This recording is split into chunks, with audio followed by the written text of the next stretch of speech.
Dans le cadre de la formation continue des enseignants du primaire en République démocratique du Congo, voici le module 10 intitulé « Genre et équité à l'école ».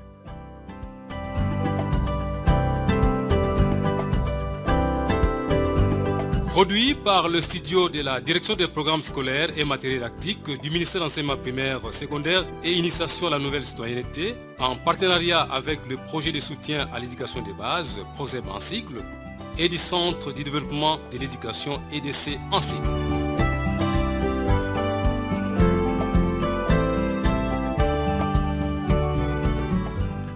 Bonjour et bienvenue au module numéro 10 intitulé « Genre et équité à l'école ». Mais avant de commencer ce module, faisons un rappel du module précédent. Prenez 10 minutes pour échanger sur quelques moyens de lutte que vous avez adoptés contre la discrimination et la violence envers les minorités.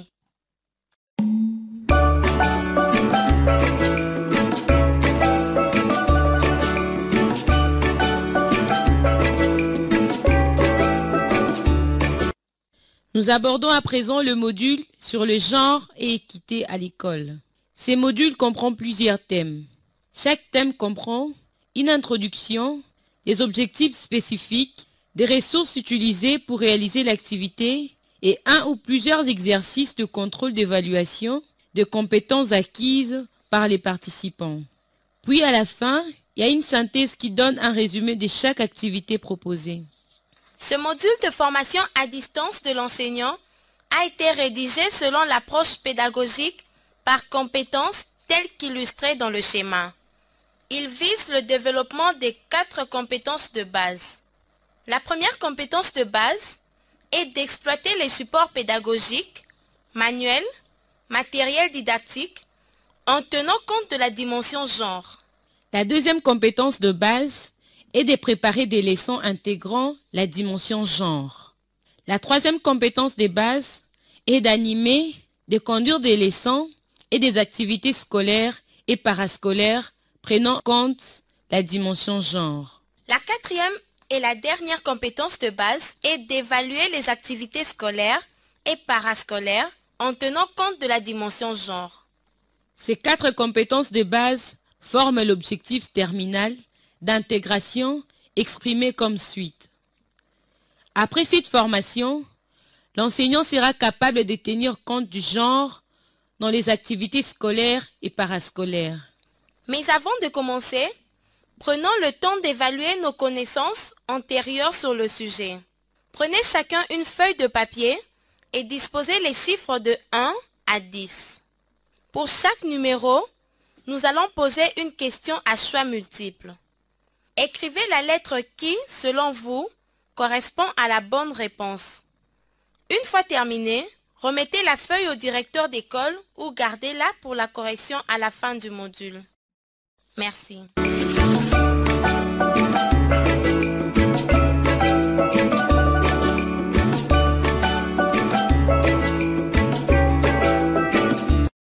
Commençons. Première question. Le rôle du manuel scolaire pour l'enseignant et l'apprenant est surtout 2 points. A. Aider les parents à contrôler l'enseignant de leur enfant. B. Assurer une formation intellectuelle, culturelle, affective et idéologique. C. Constituer un outil de base à l'amusement de l'apprenant. D. Conditionner la réussite de l'approche genre. E. Assurer la formation d'un élève par l'enseignant. Deuxième question. La nécessité de connaître l'approche genre est de A. Connaître la différence entre filles et garçons. B. Se marier en tenant compte de l'approche genre. C. Déceler les stratégies sexistes discriminatoires. D. Organiser le titulariat en bonne et due forme. E. Rappeler les devoirs intrinsèques dévolus à la fille. Troisième question. L'une des stratégies d'utilisation du matériel didactique qui tient compte de la dimension genre est fausse. A. Assurer que les groupes de travail sont mixtes. B. S'assurer que chaque élève, fille et garçon, a l'occasion de toucher les spécimens réactifs. C. S'assurer que les filles sont condamnées à obéir le garçon. D. S'assurer que chaque élève manipule les instruments d'expérience. E. S'assurer que les apprenants filles et garçons nettoient et rangent le matériel après usage. Quatrième question. On reconnaît une préparation et une animation des leçons qui intègrent la dimension genre en ce qui suit, à l'exception de A. L'utilisation du matériel didactique sans stéréotypes sexistes déclinatoires. B. L'utilisation des méthodes et techniques susceptibles d'assurer une participation égale des filles et des garçons. C. La présentation des exposés doit se faire par des filles et des garçons sans discrimination. D. La disposition des bancs, tables pouvant faire interagir tous les élèves. E. L'utilisation surtout des personnages stéréotypés. Cinquième question. Une des attitudes et comportements n'est pas favorable à la dimension genre. A. Donner aux filles et aux garçons des chances égales de répondre aux questions. B. Donner un renforcement positif aux garçons et aux filles. C. Donner la chance aux apprenants filles à préparer leur avenir en balayant seule la salle de classe. D. Accorder un temps suffisant aux apprenants pour leur permettre de répondre aux questions. Et poser des questions à tous les apprenants et s'assurer que chaque élève participe. Sixième question.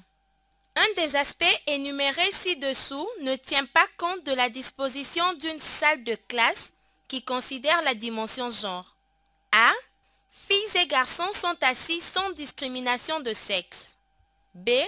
Filles et garçons sont assis séparément pour éviter l'animosité. C. Une salle de classe favorisant la participation aussi bien des filles que des garçons. D. Une disposition sélective qui motive les filles et les garçons à se mouvoir pour mieux s'exprimer. E. Les supports visuels affichés au mur véhiculent des messages respectueux du genre. Septième question. Tous les caractères dynamiques des interactions en classe sont corrects, à l'exception de A. La prestation de l'enseignant. B. La présentation de l'enseignant et de l'apprenant. C. Le comportement de l'enseignant et de l'apprenant. D. Le comportement du directeur de l'école. Et la moralité de l'enseignant et de l'apprenant. Huitième question. Parmi les critères d'évaluation d'activités scolaires et parascolaires, l'un n'est pas approprié. A. Équilibre genre dans le mariage à l'école. B. Équilibre genre dans les actions enseignement-apprentissage. C. Équilibre genre dans le contenu d'enseignement. D. Équilibre genre dans les actions d'évaluation. E. Équilibre genre dans l'organisation de la salle de classe. Neuvième question. Les stratégies à utiliser pour évaluer les activités scolaires et parascolaires en tenant compte du genre sont reprises ci-après, sauf A. La distribution de la parole de manière équitable entre les filles et les garçons. B. S'adresser plus aux filles étant donné leur situation minoritaire. C. Dans la constitution de groupes de travail, l'on verra à ce que les filles et les garçons travaillent ensemble dans le groupe sans discrimination. D. Dans ces interactions entre les apprenants filles et les apprenants garçons. Et tenir compte de la dimension genre dans l'élaboration de politiques curriculaires. Dixième et dernière question. Lorsque deux apprenants de sexe opposé ne cessent d'être en conflit, il faut A. Encourager les deux personnes à s'innocenter. B. Encourager chacune à chercher la solution en consultation avec les autres. C. Recourir à la solution proposée sur la personne ayant un niveau intellectuel le plus élevé. D. Recourir à la solution proposée par la personne la plus âgée. E. Écouter chaque partie sans parti pris et déterminer les causes du conflit. Remettez la feuille au directeur d'école ou gardez-la pour la corriger à la fin du module.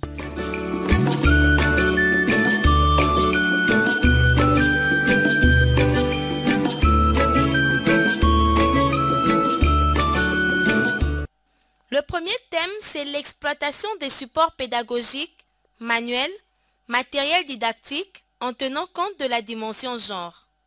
Ces thèmes ont pour compétence de base de permettre à l'enseignant d'exploiter les supports pédagogiques, manuels, matériels didactiques, en tenant compte de la dimension genre. Pour ce faire, il est divisé en deux activités. L'analyse de la dimension genre dans le manuel scolaire et la dimension genre dans le matériel didactique. Abordons la première activité sur l'analyse de la dimension genre dans les manuels scolaires. Cette activité a 6 objectifs spécifiques. Le premier objectif spécifique est de définir le concept, dimension genre et manuel scolaire. Le deuxième objectif spécifique est de préciser le rôle des manuels scolaires pour l'enseignant et l'apprenant. Le troisième objectif spécifique est de distinguer les différents personnages présentés dans un manuel scolaire. Le quatrième objectif spécifique est d'identifier les différences de genre et de sexe des personnages dans un manuel scolaire.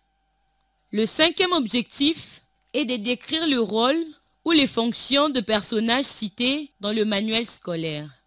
Le sixième et dernier objectif est de produire une illustration sur un thème donné en tenant compte de la dimension genre. Mais avant de commencer, prenez 5 minutes pour échanger sur le rôle et l'importance des manuels scolaires pour l'enseignant et l'apprenant.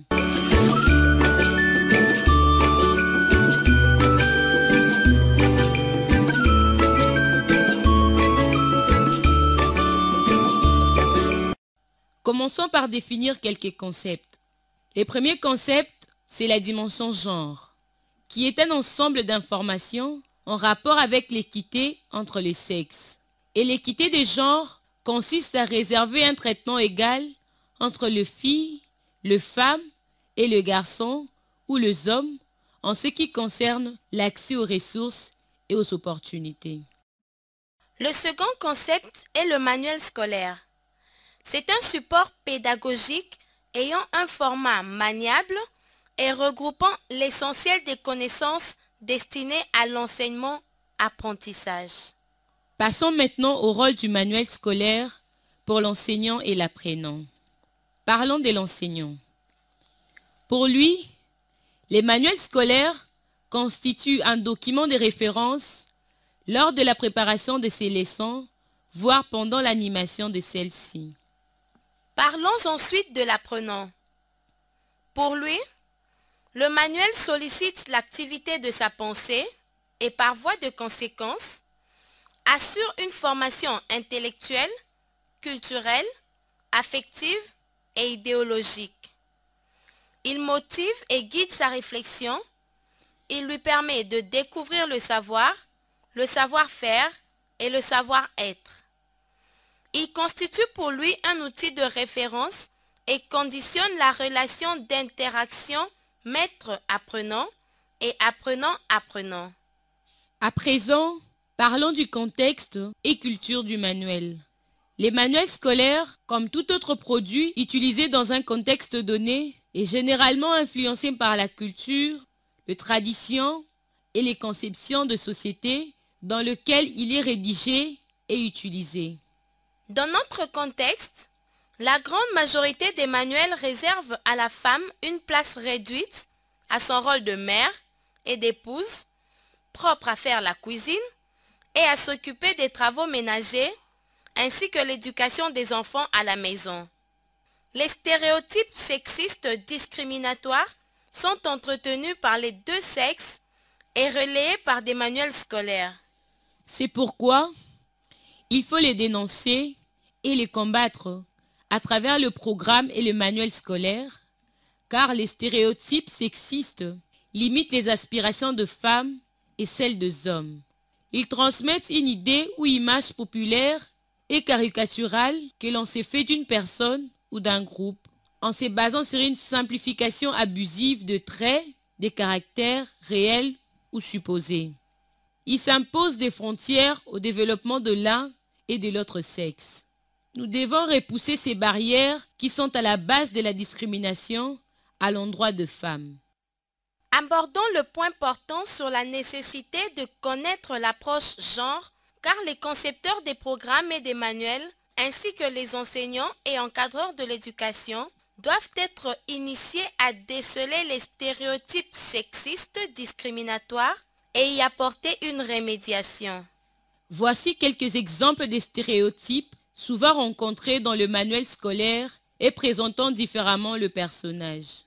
Les perceptions discriminatoires ont tendance à penser que les hommes sont agressifs, indépendants, objectifs, actifs, compétitifs et compétents, tandis qu'ils perçoivent les femmes comme n'étant pas agressives, pas ou peu indépendantes, pas objectives, très passives, peu ou pas compétitives, peu ou pas compétentes. Ils pensent également que les hommes sont logiques, orientés vers le monde extérieur, habiles en affaires et conscients en leurs possibilités, tandis qu'ils perçoivent les femmes comme étant illogiques, non orientées vers l'extérieur, malhabiles en affaires et peu confiantes en elles-mêmes. Enfin, ils pensent aussi que les hommes sont ambitieux, brusques, rudes, peu loquaces et insensibles, tandis qu'ils perçoivent les femmes comme étant peu ambitieuses, douces, délicates, bavardes et très sensibles. Tous ces stéréotypes sexistes illustrés sont à bannir de l'éducation. Les manuels scolaires doivent proposer des modèles de comportements sociaux en contribuant à l'élaboration des identités individuelles et collectives et à véhiculer des normes et des valeurs grâce aux situations portées par les personnages. Passons maintenant à l'intégration du genre dans le manuel. Pour intégrer les genres dans le manuel, on met en scène des situations qui renversent les idées préconçues, les proverbes, les chansons populaires, les exemples discriminant les filles ou les femmes. À présent, parlons de l'analyse du genre qui est l'exercice de vérification d'égalité entre les sexes et l'âge dans un manuel scolaire, c'est-à-dire l'égalité entre les hommes, les femmes, les filles, les garçons. Il faut également vérifier les traits caractéristiques liés au sexe.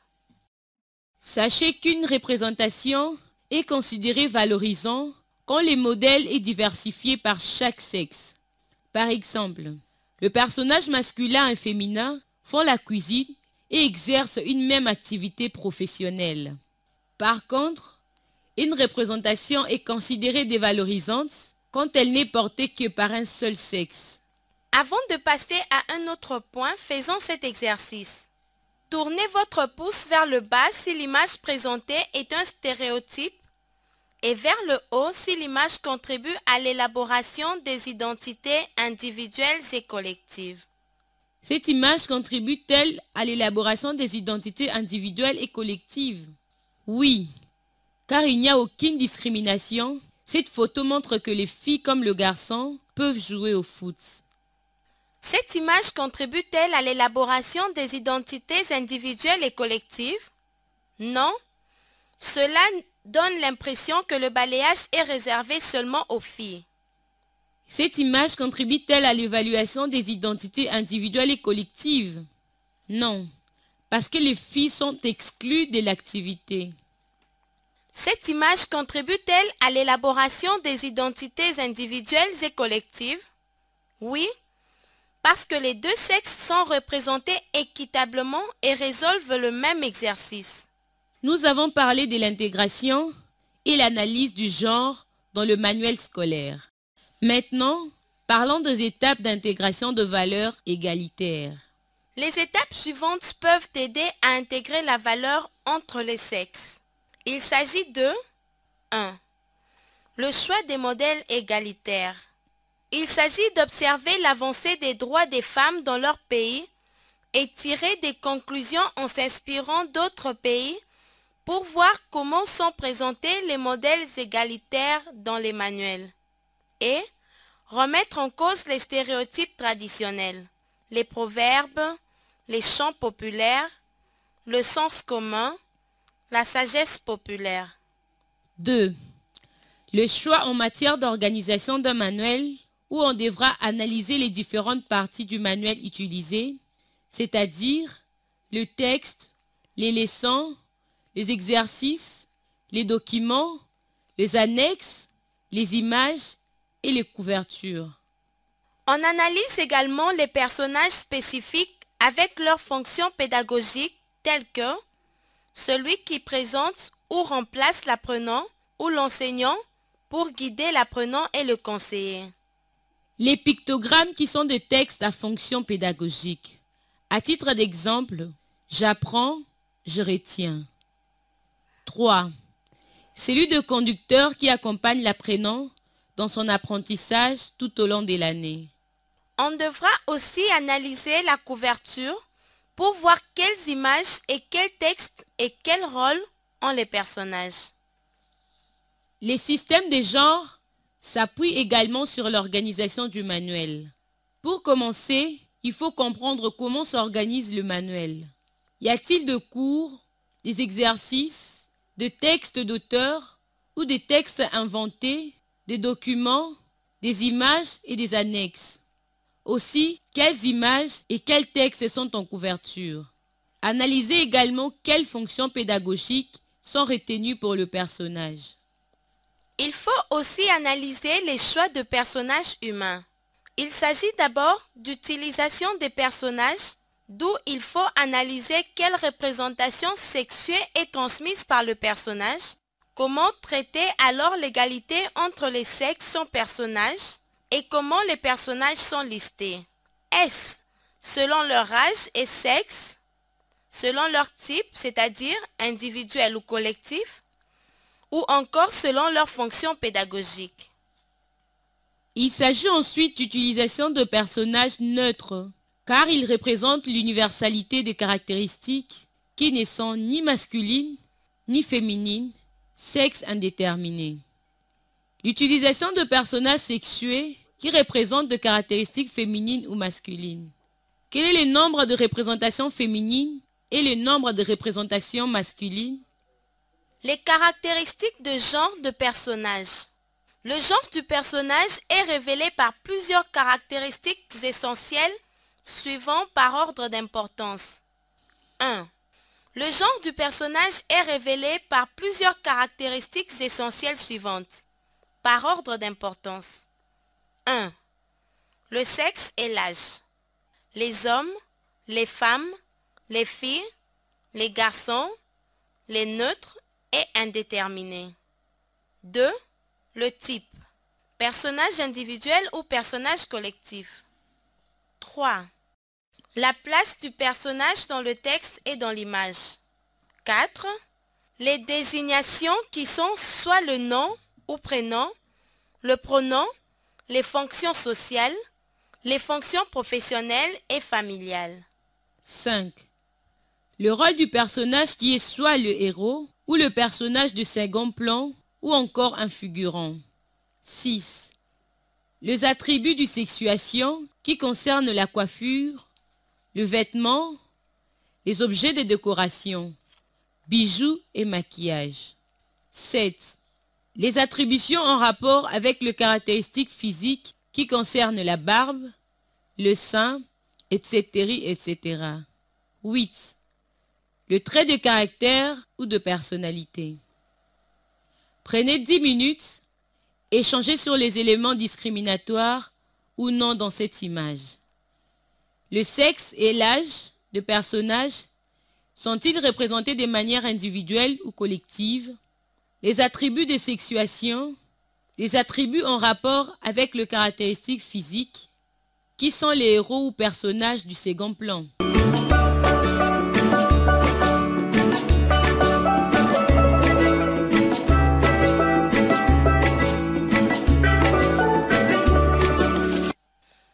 Maintenant, voyons la liste générique des caractéristiques de genre. 1. Le genre dans les textes peut être individuel masculin, individuel féminin, individuel neutre, collectif masculin, collectif féminin, collectif neutre, masculin pluriel ou grammatical. 2. Le sexe dans les images peut être individuel masculin, individuel féminin, individuel neutre, collectif masculin, collectif féminin, collectif neutre, masculin pluriel, grammatical. 3. L'âge dans les textes. Il s'agit de l'enfant, adulte ou l'âge indéterminé. Voyons ensuite les désignations dans les textes qui concernent le personnage masculin, individuel ou collectif. Le personnage féminin, individuel ou collectif. Il s'agit des pronoms, nom ou prénom, lien de parenté, autres liens, statut professionnel, fonction politique ou religieuse ou autres statuts. Les métiers dans les textes et dans les images qui concernent l'agriculture, l'éducation, la santé, le commerce, l'artisanat, l'art, la culture, les médias, les scientifiques, le cadre, les employés, les ouvriers, pour les hommes et les femmes. Voyons enfin les actions dans les textes et les images qui concernent le scolaire, la vie professionnelle, le domestique, l'achat, le soin et soutien, loisirs et sport, la sociabilité positive, la sociabilité négative, vie quotidienne pour soi, l'activité défaillante et l'activité réussie pour les hommes, les femmes, les filles et le garçon. Parlons de l'interaction dans les textes et les images qui sont scolaires, professionnels, coopératifs, compétitifs. Ils peuvent aussi tenir compte de la sociabilité positive et négative. Abordons maintenant les recensements de personnages. Ce processus s'est fait selon les méthodes suivantes. D'abord, analyser séparément la couverture, le titre et les illustrations. Y a-t-il une représentation discriminatoire? Enfin, analyser séparément les personnages à fonction pédagogique et procéder au recensement des personnages des images et des textes par leçon ou chapitre du manuel. À présent, parlons de quelques principes pour contrôler et modifier les représentations. Pour contrôler et modifier les représentations, il faut utiliser la forme masculine et féminine. Il ne faut pas toujours commencer par le personnage masculin dans les énumérations telles que sportive et sportif. Féminiser les titres et fonctions telles que la présidente, la directrice, la doctoresse. D'ailleurs, quand les apprenants apprennent le français, il est plus facile de déduire la forme masculine à partir de la forme féminine d'un mot que l'inverse.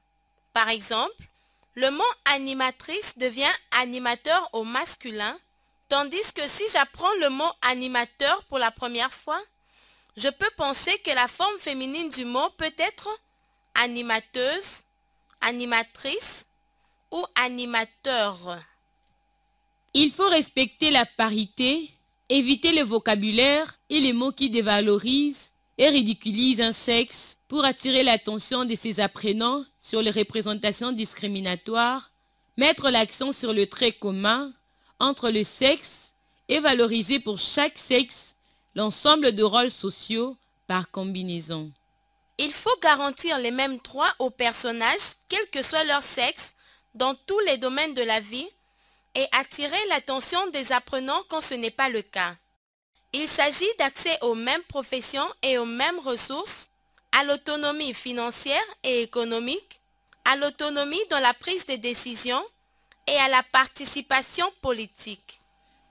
Comme le manuel scolaire existe déjà, l'enseignant aura pour tâche d'attirer l'attention des apprenants concernant les compétences traditionnellement attribuées à un sexe, personnage féminin s'occupant des questions scientifiques, personnage masculin s'occupant des questions domestiques. Il faut distribuer de façon égalitaire la parole et les différents types de discours.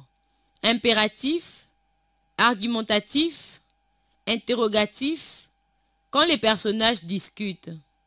L'enseignant devra aussi attirer l'attention des apprenants sur la position d'infériorité et de soumission attribuée au sexe féminin et la position de supériorité attribuée au sexe masculin lorsque cela se produit.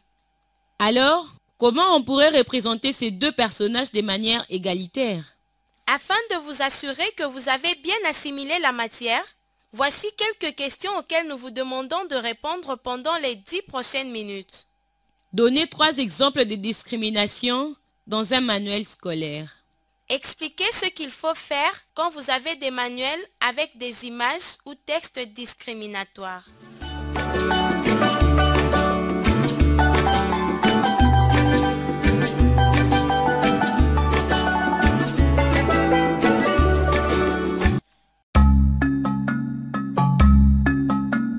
Nous voici à la fin de notre session. Nous avons appris le rôle de manuel scolaire pour l'apprenant et pour l'enseignant, les contextes et cultures du manuel, la nécessité de connaître l'approche genre, l'intégration du genre dans le manuel. Nous avons appris également l'analyse du genre dans le manuel scolaire et les étapes d'intégration de valeurs égalitaires. Nous vous remercions de votre aimable attention. Merci.